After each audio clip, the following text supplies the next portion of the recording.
Dando sequência nesse dia, iremos conhecer duas tecnologias aplicadas na conservação e restauração. Como moderadora dessa mesa, chamamos a arquiteta Regina Pontinho de Matos, assessora do INEPAC. Para falar sobre a desinfestação por anoxia, chamamos o professor Dr. Carlo Pagani e a mestre Jandira Helena Fernandes Fleschen. Para apresentar técnicas não destrutivas nucleares atômicas aplicadas no estudo de objetos do patrimônio arqueológico e cultural, chamamos o professor Dr. Ricardo Tadeu Lopes. Boa tarde a todos. Eu gostaria inicialmente de agradecer muito ao convite feito, me senti muito honrada de estar presente a esse seminário que está sendo muito produtivo e agradecer muito a todos os organizadores pela lembrança do meu nome. E nessa parte da tarde, nós vamos iniciar com a palestra do professor Carlo Pagani, que já foi apresentado hoje pela manhã, em conjunto com a professora doutora Jandira Helena Fernandes Fleschen, que é mestre em preservação de acervo de ciência e tecnologia e chefe do Laboratório de Restauração da Fundação Biblioteca Nacional. Essa parte da tarde vai ser uma parte que vai nos tocar mais falar sobre essas questões científicas e que, para mim, é muito prazeroso poder estar apresentando ou moderando essa palestra, essas duas palestras, essa mesa. Então, vamos falar num primeiro momento sobre a desinfestação por anoxia. Então, eu passo a palavra para os conferencistas. Sim, boa tarde. Eu já falei aqui nos bastidores, assim, conversando, que estou aqui do lado da minha amiga Jandira, que eu chamei porque eu falei, não vou falar duas vezes, não. Eu não sou de falar muito. Então, estou aqui apoiando ela, de repente vou intervir, mas ela que vai ministrar essa palestra. Obrigado, Jandira, por ter aceito o meu convite. Boa tarde. Agradeço, o convite, a participação, por estar aqui nessa tarde com vocês, ao Carlos por ter me convidado a estar aqui. É um prazer muito grande poder participar desse seminário. Bom, como os professores já falaram, nós vamos falar um pouco sobre desinfestação por anoxia. E, para começar, eu vou fazer uma breve introdução. Eu vi que os professores de manhã já abordaram conceitos básicos sobre preservação, conservação, restauro. Então, eu trouxe uma breve introdução aqui ao tema, Bom, então, brevemente aqui falando o que é um conceito de preservação, que é entendida de forma abrangente, compreendendo todas as ações destinadas a salvaguardar, retardar a deterioração e possibilitar o pleno uso do acervo, com vistas à permanência dos materiais para as futuras gerações. E o planejamento de preservação envolve ações interventivas e preventivas. As ações interventivas são as de conservação e restauração, e as ações preventivas nós chamamos de conservação preventiva. Então, eu vou trazer breves conceitos sobre isso e falar um pouco sobre agente de deterioração dos acervos para que a gente possa chegar aos métodos de tratamento. A conservação e restauração é um conjunto de procedimentos que tem como objetivo assegurar a integridade física do acervo, e podemos citar como exemplos as atividades de avaliação das condições físicas e os materiais constituintes dos itens, a estabilização dos suportes e documentar as intervenções realizadas. E essas ações geram impactos sobre itens individuais. E a conservação preventiva é um conjunto de ações não interventivas que visam prevenir danos e minimizar a deterioração dos acervos. E essas ações geram impacto sobre conjuntos e coleções. Os acervos, eles são suscetíveis a sofrerem interferências de um conjunto de agentes de deterioração. Eu destaco aqui 4 desses agentes que possuem mais relação com o tema que eu vou abordar, que são a umidade relativa, a temperatura, a poluição ambiental e os agentes biológicos, alguns também que já foram citados aqui na parte da manhã. A umidade relativa é a quantidade de água que está contida no ar de um ambiente, e as suas variações causam danos ao acervo. As taxas favorecem a proliferação dos micro-organismos. Quando a gente começa a ter uma taxa acima de 65% ou 70%, a gente já pode ter o desencadeamento de proliferação de micro-organismos nos acervos. E a baixa umidade relativa pode causar ressecamento, deformações e fraturas nos itens, como o papel, o couro, o pergaminho, a madeira, o tecido e as pinturas a óleo. Então, quando a gente também tem essa umidade muito baixa, em torno de menos de 50%, a gente pode ter outro tipo de dano. E aqui eu trago um exemplo de um livro com encadernação em couro, né, que sofreu com a umidade do ambiente, e como o couro é uma matéria orgânica que absorve a umidade do ambiente, ele acabou tendo esses pequenos danos aqui, as deformações, as manchas, o enfraquecimento do suporte e a deterioração. A temperatura. As variações de temperatura podem provocar danos químicos que aceleram a degradação e danos físicos, que são as deformações, os ressecamentos e as fraturas, que vão afetar as características intrínsecas dos itens, a matéria de que eles são constituídos. E os danos biológicos, que as altas ou baixas temperaturas vão desencadear o desenvolvimento de micro-organismos e as altas temperaturas vão acelerar o metabolismo de alguns insetos. No papel, por exemplo, a degradação química faz o suporte perder elasticidade e causa danos estruturais devido à contração e à dilatação da celulose. E aqui, no exemplo dessa imagem, nós temos um livro de papel madeira que se degrada facilmente quando é exposto a ambientes com altas temperaturas. Então, as altas temperaturas elas vão acelerar a acidificação, que é esse amarelecimento que a gente vê nas folhas do papel, e a quebra do suporte, que ele vai afetar as cadeias de celulose. Então, por isso, o papel fica quebradiço. Outro agente de deterioração muito presente nos nossos ambientes é a poluição ambiental, que foi falada aqui de manhã pelo professor Marcos Granato.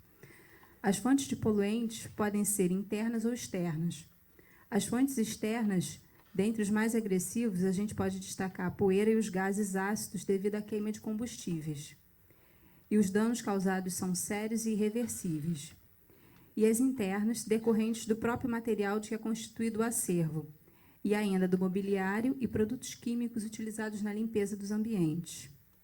E nós vamos ter danos como manchas, descoloração, corrosão e a fragilidade dos suportes. E aqui mais um exemplo do papel quebradiço, né, e o couro da deterioração, e o couro também que se deteriora em relação à poeira. A poeira depositada sobre os itens age como abrasivo, acelera a deterioração do acervo quando em contato com a umidade se transforma em ácidos. Então, até o professor Marcos Granato falou aqui de manhã, a poeira é constituída por diversas partículas, né, de pólen, esporos de fungo, particulados da queima de combustíveis, que em contato com os itens causam esse tipo de dano. E ainda em conjunto com a umidade relativa, desencadeiam outros danos, como a formação dos ácidos, que irão causar as manchas e o amarelecimento dos suportes. E, por fim, temos os agentes biológicos, representados pelos insetos, fungos e bactérias. Todos esses organismos vivos podem provocar danos como perfurações, perdas de parte dos suportes, manchas, deformações, sujidade e enfraquecimento. Os materiais orgânicos que constituem a maioria dos acervos culturais são fonte de alimentos para eles, porque eles fornecem glicose, amido e proteínas, que são os principais nutrientes desses seres. E aqui nós temos os exemplos, novamente, de livros. Eu peço desculpa por ter muito exemplo de livro, porque como é minha área de conservação de papel, eu acabei trazendo um pouco mais desse tipo de exemplo, né, mas que são encontrados em vários acervos. Aqui um exemplo de livro com encadernação deteriorada por insetos. Aqui um inseto destruiu completamente a lombada do livro, então a gente perdeu essa referência. Aqui a capa também não sobrou nada, colocaram apenas um papel que acabou sendo destruído por eles também. E como o livro tinha uma encadernação em couro, que é uma matéria orgânica, e as colas que são utilizadas também são fonte de matéria orgânica, então os insetos usam isso como alimento. Então, por isso, eles destroem as encadernações desse jeito. E um outro exemplo aqui de livro com danos causados por insetos e fungos. Esse livro foi afetado pela umidade e isso favoreceu o surgimento dos fungos. E o papel e os materiais da encadernação também serviram de alimento para os insetos. Então, ele teve 2 danos aqui biológicos, causados por fungos, que provocaram algumas manchas escuras aqui, e o dano por inseto, que corroeu o papel e a encadernação. Eu irei falar agora sobre os insetos que são o alvo do nosso tratamento, né? Os insetos são seres invertebrados que necessitam de aquecimento para ativar o seu metabolismo. Por isso é importante entender um pouco sobre temperatura e também sobre umidade relativa. Porque esses 2 fatores eles vão contribuir para as condições de crescimento e o aumento do seu metabolismo. Isto em climas mais quentes atacam mais os materiais porque se alimentam mais rapidamente. Então, o nosso clima tropical é um fator que colabora para a proliferação e para os insetos se alimentarem mais vorazmente, porque o metabolismo dele fica acelerado com a temperatura alta. A maioria desses insetos possui hábitos noturnos e preferem ambientes úmidos, escuros, empoeirados, com pouca circulação de pessoas e oferta de alimentos.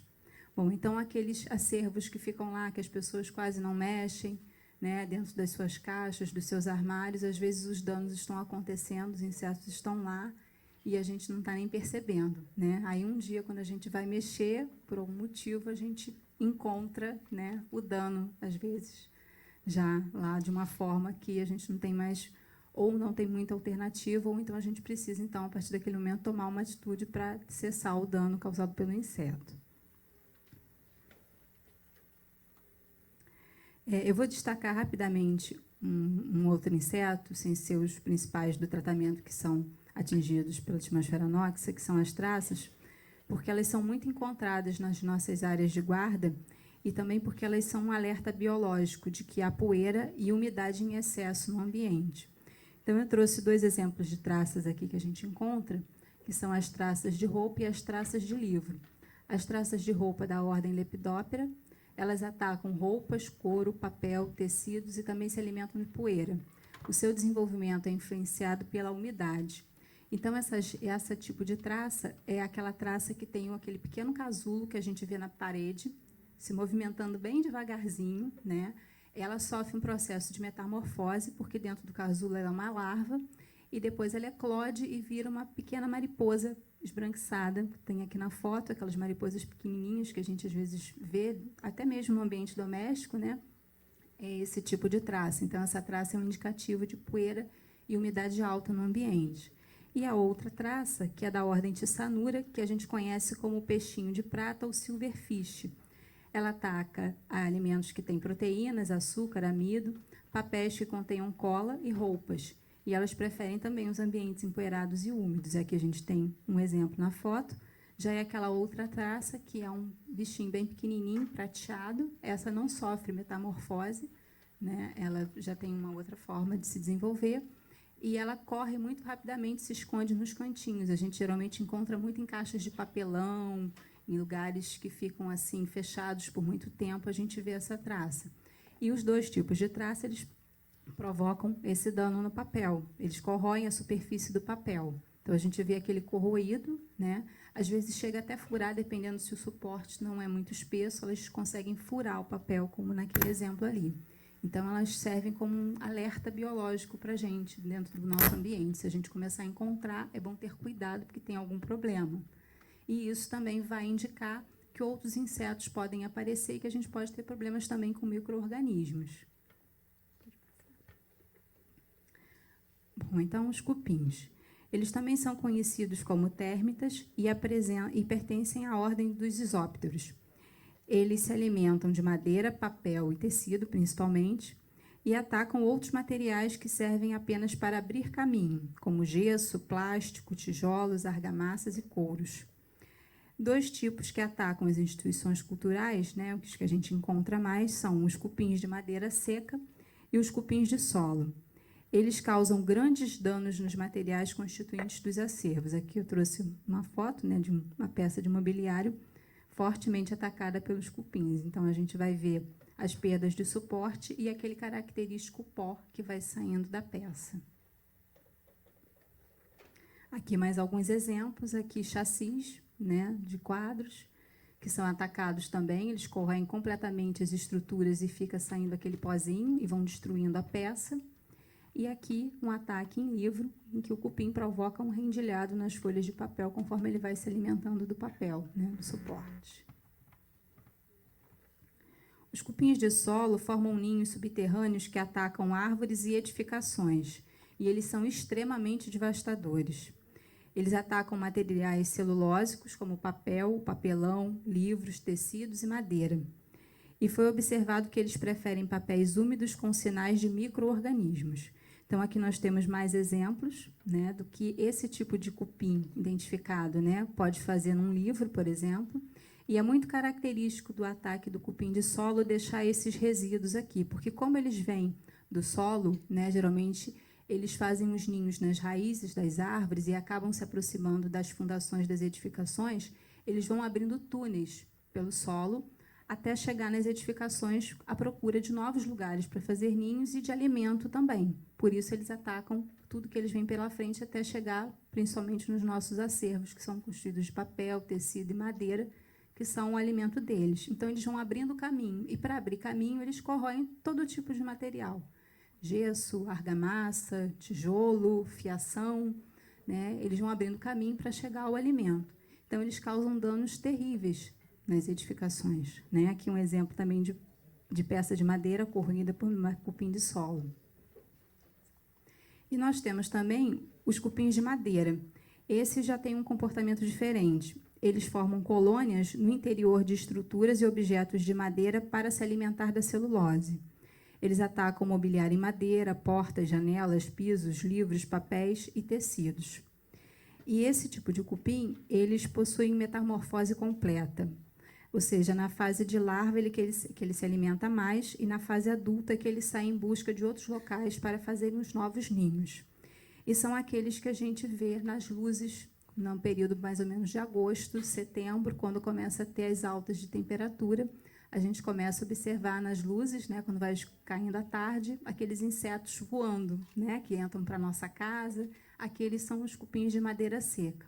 Aqueles têm um comportamento diferente, eles já formam ninhos no interior das peças. Então, às vezes, a gente tem, por exemplo, uma porta de mobiliário, que com o tempo a gente vai notando ela meio oca, e quando a gente bate, sai aquele pozinho. E quando a gente vai ver, o cupim já comeu toda a estrutura interna e ficou só a casca por fora, né? E a gente observa os furinhos. Então, ele come a peça por dentro, se alimenta, que é a fase larval, que é a fase mais problemática, porque é a fase destrutiva dele, porque ele está em busca de alimento para crescer e se tornar um inseto adulto. Então, é a fase dele mais destrutiva, é a fase larval. E depois, quando ele passa a ser um inseto adulto, é aquele bichinho que a gente vê voando. Então, o tipo, né, que eles têm a casta com vários tipos da organização social deles, né, os operários, a rainha, esses cupins são muito bem organizados. Aqui tem um exemplo, operários, soldados, reprodutores. Então, eles chamam esses que a gente vê voando por aí de reprodutores alados. Então, são esses que saem em busca de novos locais para formar novos ninhos, né? Então, por isso é importante combater esses insetos. E também nós temos as brocas, que são conhecidas por carrunchos ou besouros. E elas são muito encontradas nas regiões tropicais e o seu metabolismo fica acelerado em altas temperaturas. Elas são confundidas com os cupins devido aos excrementos deixados após o ataque e também pelas características do ataque. A fase larval é a mais longa e a que mais ataca os materiais. E elas atacam principalmente amido e celulose presentes na madeira, nos tecidos, nos papéis e nas encadernações, ou seja, nos materiais que compõem os nossos acervos. Aqui um exemplo do ataque das brocas, né? Elas deixam esses furos na superfície, em que elas entram no material e vão escavando o material por dentro para se alimentar. E aqui um exemplo de encadernação, estava perfurada a parte do papel que é colado como acabamento na capa por dentro, e quando a gente suspendeu, porque a gente viu que saía muito pó daqui dessa área, que tinha uns furinhos, quando a gente suspendeu, a gente viu que elas já tinham corroído quase todo o papelão que fazia parte da capa, né, internamente. Então, elas vão trabalhando silenciosamente, assim como os cupins, né? E é através desses sinais, principalmente os excrementos, é que a gente identifica que está acontecendo um ataque desses insetos. Então, é muito importante essa observação, né? Isso são os indícios de que a gente está sendo atacado por insetos. Aqui eu trouxe exemplos das 3 espécies que são mais encontradas no Brasil, de acordo com a bibliografia da área, né, que são mais encontradas em bibliotecas, arquivos e museus. São essas 3 espécies, o Lasioderma cerricorne, o Stegobio panício e o Anobio punctum. Eles voam com frequência e se alimentam de cereais, tabaco, legumes, frutos secos e especiarias também, né? Então, esses 3 insetos são os mais encontrados nas nossas regiões tropicais e, por se alimentarem desse tipo de substâncias, eles atacam os nossos acervos. Aqui eu trouxe as principais diferenças dos ataques de cupins e brocas, porque geralmente eles são muito confundidos, né? As pessoas nunca sabem identificar muito bem quando é um e quando é outro. Então, geralmente, o ataque do cupim se caracteriza pelo rendilhado que ele deixa na superfície. Pode ser, aqui eu trouxe num material de papel, mas pode ser em madeira também ou no tecido. E o ataque da broca, geralmente, a gente observa aquele furinho redondinho perpendicular, ou seja, ele vai corroendo o material naquela direção, que vai fazendo aqueles furinhos, né? Como se fosse um furo de broca, né? Que a gente chama a máquina, né? Que fura, lembra o ataque da broca, né? Dessa forma. E também os excrementos, a gente pode identificar pelo tipo de excremento que a gente encontra. O cupim, ele deixa sempre um pó granulado, você vai pegar, você vai sentir, né, o grânulozinho, e a broca, ela deixa um pó bem fininho, como se fosse uma farinhazinha, né? Os excrementos são diferentes, e a partir daí a gente começa a identificar se é um ou se é o outro. Pode passar. Bom, agora eu gostaria de falar sobre os métodos de tratamento de desinfestação, em que há também uma alternativa que eu trouxe aqui de tratamento químico, que também é recomendado pela literatura da área de preservação, né, mas que deve ser sempre indicado e acompanhado por um especialista, que é um conservador restaurador. Então, aqui, um tratamento químico para cupim que é muito utilizado atualmente por empresas comerciais é a desinfestação do ambiente e do entorno com aplicação de gel, né, alguns tipos de gel de produtos químicos que podem ser aplicados com segurança no ambiente, nunca no acervo, tá? Isso é importante frisar. E esses órgãos, essas empresas devem ser fiscalizadas, registradas nos órgãos especiais que são fiscalizadores dessa área, e isso pode ser feito também. Assim como, pode passar, esse outro tipo de tratamento aqui, que é o uso de iscas, que se chama sistema cêntrico, em que essas iscas químicas, elas possuem ferormônios que são atrativos para o cupim, e elas são enterradas ao entorno do prédio. Então, quando a gente tem um ataque de cupim de solo, que é detectado que há esse inseto no entorno, principalmente em prédios em que há vegetação, que há jardim, árvores no entorno, é muito comum que haja o cupim de solo nessa área. Então, tanto uma medida preventiva como uma medida quando a gente já sabe que esse cupim está causando um dano, a gente pode fazer uso desse tratamento químico. Então, a empresa coloca essas iscas enterradas no entorno do prédio, eles têm toda uma metodologia para fazer isso, né, da distância, de que profundidade isso deve ficar enterrado. E nessas iscas, então, tem esse atrativo em que os cupins vão lá, se alimentam disso e levam para os ninhos. Então, no ninho, ele contamina toda a colônia e faz com que essa colônia venha à mortalidade. Então, esse é o principal objetivo desse tipo de tratamento, né? Pode ser um tratamento preventivo, quando se detecta a presença deles e não quer que eles cheguem aos nossos acervos. Então, essa atitude pode ser tomada também, tá? Pode passar. Bom, e agora chegando, então, aos tratamentos atóxicos, né? Nós temos os métodos de atmosfera modificada por anóxia. Essa metodologia ela teve origem em pesquisas e tratamentos realizados com cereais e alimentos atacados por insetos, ou seja, esse tipo de tratamento vem da área agrícola. é considerado um tratamento seguro, atóxico e totalmente inerte aos artefatos de composição orgânica. Não utiliza produtos químicos que oferecem riscos à saúde humana e aos nossos objetos.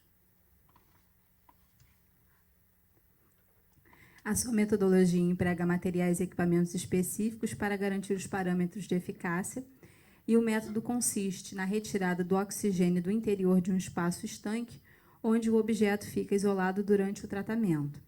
E há variações do seu sistema. Nós temos o sistema dinâmico, estático e dinâmico-estático, e todos resultam na mortalidade dos organismos vivos.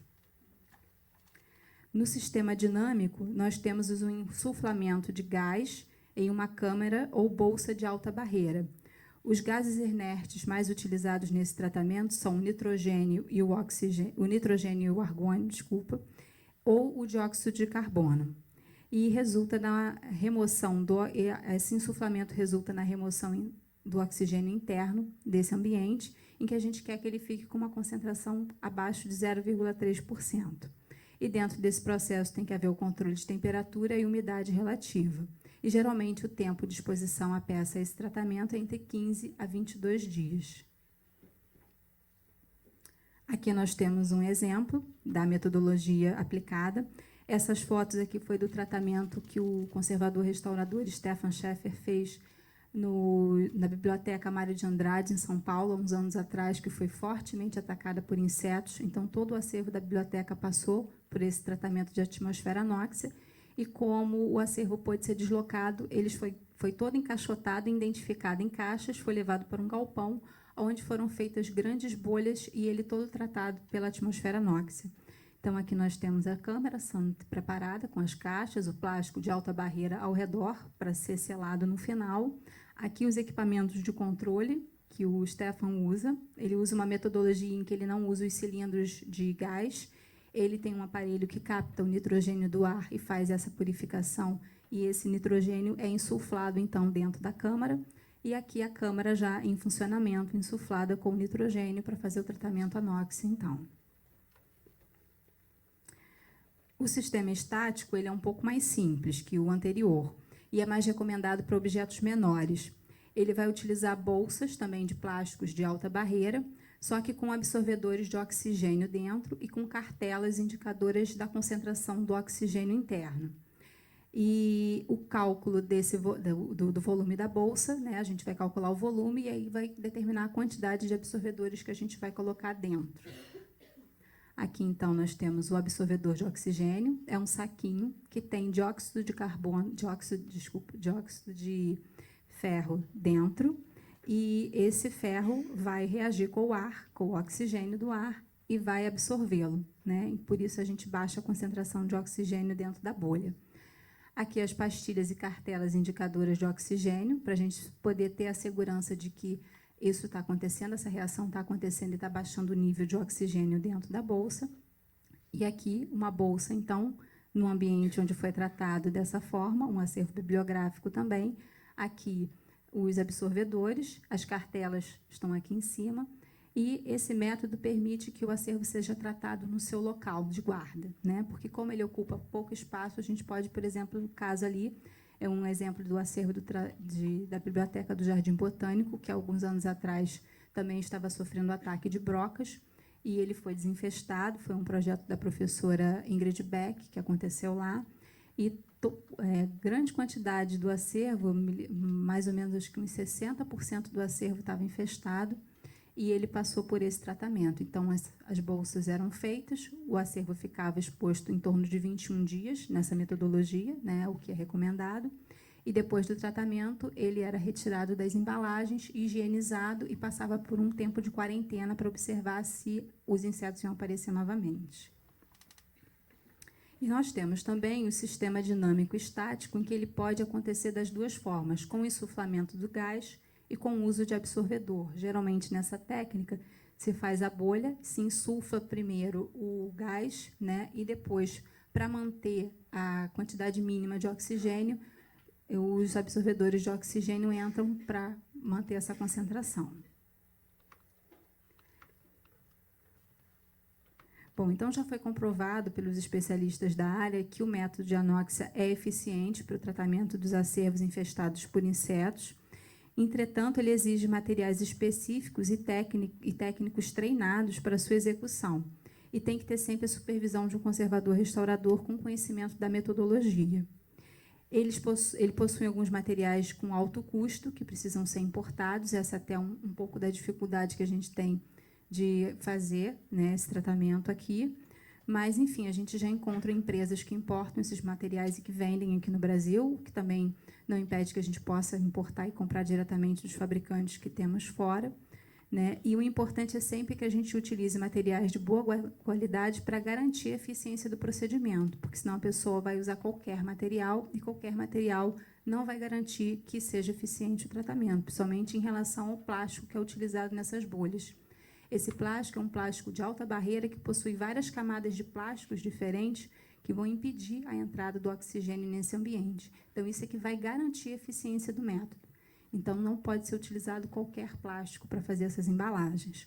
E aqui a gente tem os exemplos de grandes peças sendo tratados nas bolhas, né? Aqui nós temos um altar, aqui um órgão, tá? E são exemplos de tratamentos de peças maiores que a gente pode fazer também. Bom, para concluir aqui, além do tratamento, é importante também que depois a instituição implante um controle integrado de pragas e um gerenciamento ambiental, porque não adianta nada fazer todo esse tratamento e depois deixar o acervo e não ter um cuidado específico. Então, é importante que uma metodologia seja criada para prevenir que, novamente, esses insetos entrem nos nossos acervos e causem esses danos, tá? E as principais ações, né, dentro da conservação preventiva que a gente deve planejar para que isso não aconteça mais são evitar, bloquear, detectar, responder e recuperar. Essas são 5 palavras muito importantes dentro da conservação preventiva e que isso deve ser feito e observado dentro das ações e estratégias para se cuidar do acervo posteriormente. Aqui alguns exemplos de ações, né, que são inspeções periódicas, a higienização das coleções e ambientes de guarda, manter a estabilidade das condições ambientais de temperatura e umidade relativa, evitando mudanças bruscas. E, como eu falei, essas inspeções vão fazer com que a gente observe esses excrementos, as perfurações dos insetos, e isso é muito importante na detecção deles no nosso ambiente. A higienização, para que não se deixe acumular sujidades que são atrativos para os insetos, né, e manter a estabilidade da temperatura e da umidade, porque, como eu falei, a temperatura desencadeia o metabolismo dos insetos, então é importante um controle dela dentro das áreas de guarda. E aqui também recursos que a gente pode empregar para melhorar os nossos ambientes, evitar fontes geradoras de umidade, promover a ventilação para amenizar a temperatura e estabilizar a umidade relativa. E a temperatura é um fator fundamental para o desenvolvimento dos insetos. E a umidade relativa, acima de 65%, acelera a atividade microbiológica, que é outro risco que o nosso acervo corre também. Bom, então essas medidas devem ser feitas sempre em conjunto com a equipe que trata do acervo e sempre com a presença de um conservador restaurador, que é uma figura muito importante dentro de toda essa metodologia. Eu encerro aqui a minha apresentação e agradeço a atenção de vocês.